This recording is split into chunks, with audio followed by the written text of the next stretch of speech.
কোর্টেই ধীমান সেনকে উচিত শিক্ষা দিল গীতা। সম্পূর্ণ জানতে ভিডিওটিতে একটি লাইক করে দেখতে থাকো।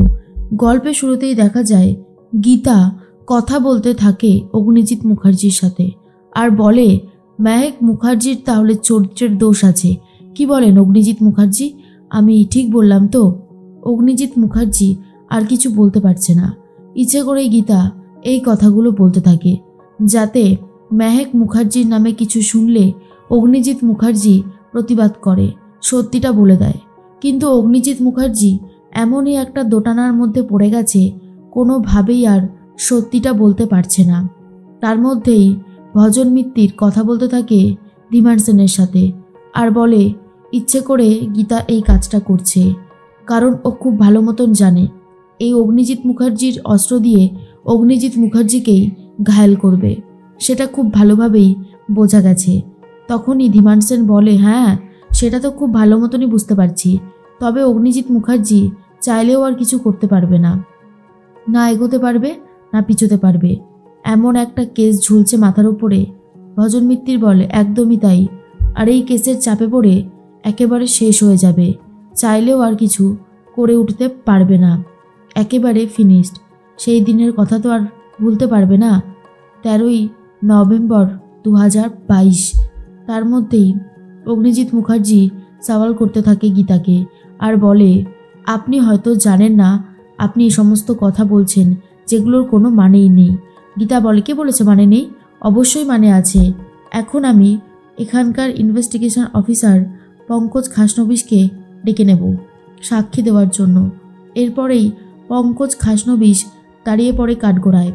তখনই গীতা বলে এবার আপনি বলুন তো কী দেখেছিলেন সেদিনকার। এরপরেই পঙ্কজ খাসনবিশ বলে 25 তারিখে মেহেক মুখার্জিকে কিডন্যাপ করা হয়। আমার কাছে এফআইআর করতে আসে পদ্মরানী দাস আর অগ্নিজিৎ মুখার্জির পুত্রবধূ গীতা মুখার্জি। তারপরে আমি কেসটা নেই, এমনকি ইনভেস্টিগেশনও শুরু করি। তারপর জানা যায় কৃপানি মেহেক মুখার্জিকে কিডন্যাপ করে। এর মধ্যেই অগ্নিজিৎ মুখার্জি বলে আমার তো মনে হয় পদ্মরানী দাস এসবের সাথে জড়িত আছে, পদ্মরানী দাসই এই প্ল্যানটা করেছে। আর ঠিক তখনই গীতা বলে আমার মনে হয় আপনাকে ডাক্তার দেখানোর প্রয়োজন আছে। আপনি নিজেই কি বলছেন নিজেই বুঝতে পারছেন না। আপনার মাথা ঠিক আছে তো? কেন বলছেন এই জিনিসগুলো? অগ্নিজিৎ মুখার্জি বলে ইয়োর অনার, ওকে বলুন ও যেন ভদ্রভাবে আমার সাথে কথা বলে, এরকমভাবে অভদ্রতামি ও করতে পারে না, কোনো অধিকার ওর নেই। আর তখনই হুজুর বলে গীতা আপনি ঠিক করে কথা বলুন। এরপরে গীতা বলে সরি হুজুর, তবে এই কথাটা তো বলতেই হবে, মেহেক মুখার্জির চরিত্রের তো ঠিক নেই, তাহলে মেহেক মুখার্জি নিজেকেই নিজে কিডন্যাপ করিয়েছে, তাই তো অগ্নিজিৎ মুখার্জি? কারণ আপনার কথা মানলে তো এটাই প্রমাণিত হয়। অগ্নিজিৎ মুখার্জি বলে এই সব কথা আমি কখনো বলিনি, এটা সম্পূর্ণ ভুল কথা। এরপরে গীতা বলে পরবর্তী সাক্ষী মেহেক মুখার্জিকে কাঠগড়ায় ডাকতে চাই। মেহেক মুখার্জি কাঠগড়ায় দাঁড়িয়ে পড়েছে।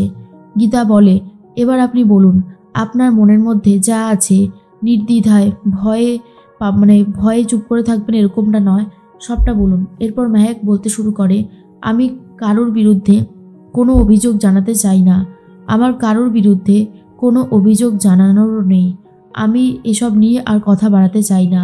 গীতা তখন বলে এসব আপনি কি বলছেন? এই রকমভাবে হাল ছেড়ে দেবেন না, সত্যিটা সবার সামনে বলুন। কিন্তু মেহেক কোনো কথা বলতেই চায় না। গীতা তখন বলে উনি যখন কোনোভাবে মুখ খুলতে চাইছেন না, তাহলে বুঝে নিতে হবে এই সব কিছু পুরোটাই ফালতু, এর কোনো মানে নেই। কোর্টের সময় নষ্ট করার জন্য আমি সত্যি ক্ষমা চাইছি। তাহলে কৃপান মেহেক মুখার্জিকে বিয়ে করবে তো? আর মেহেক মুখার্জি আপনিও কৃপানকে বিয়ে করে সমস্ত ঝামেলাগুলো তাহলে মিটিয়ে ফেলুন, ব্যাস সলিউশন হয়ে যায়। এর মধ্যেই মেহেকের মনে পড়ে যায় কৃপান কিভাবে জোর করে তাকে তুলে নিয়ে গিয়ে বিয়ে করতে চাইছিল। তখনই মেহেক বলে না না আমি সবটা বলবো। গীতা বলে বলুন তাহলে চুপ করে থাকবেন না।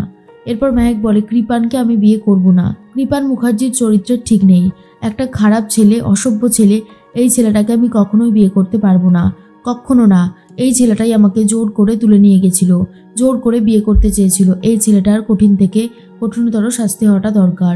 এরপরেই গীতা বলেছিলাম না হুজুর, যে এই কৃপার ব্যানার্জি ঠিক কতটা পরিমাণে খারাপ ছেলে প্রমাণ হয়ে গেল, কারণ মেহেক মুখার্জির সাথে এই অন্যায়টা ঘটেছে। আর মেহেক মুখার্জি চুপ করে নেই, মেহেক মুখার্জি সবার সামনে সমস্ত সত্যিটা বলে দিয়েছে। আশা করি আপনার বুঝতে আর কোনো অসুবিধা নেই। এরপর কোর্টের হিয়ারিংয়ের নেক্সট ডেট দেওয়া হয়। তার মধ্যেই চলে এসেছে ধীমান সেন আর বলে, কোর্টে যতই নেক্সট ডেট দিক না কেন, এই কেসটা তো কৃপান ব্যানার্জির ফরেই যাবে। স্বয়ং অগ্নিজিৎ মুখার্জির গলায় কাঁটা বিঁধে রয়েছে, চাইলে গিলতেও পারবে না, আবার ওগড়াতেও পারবে না। গীতা বলে, সেই টেকনিকও আমার জানা আছে, কি করে কি করলে কাঁটা বেরিয়ে আসবে।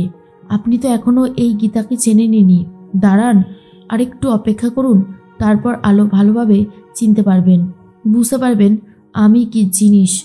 আমি আমার শ্বশুরমশাইকে বাঁচাবো আর আপনার মুখোশটা সবার সামনে টেনে খুলে দেব, দেখি আপনি কি করে নিজেকে বাঁচাতে পারেন। তার মধ্যেই অগ্নিজিৎ মুখার্জি বাড়ির দিকে রওনা দেয়। প্রলয় গেটে দাঁড়িয়ে আছে আর বলে, বর্দা কি করছো এসব? চারিদিকে তোমার নামে নোংরা নোংরা মন্তব্য, কমেন্টস আসছে, ভিডিওতে ভরে যাচ্ছে।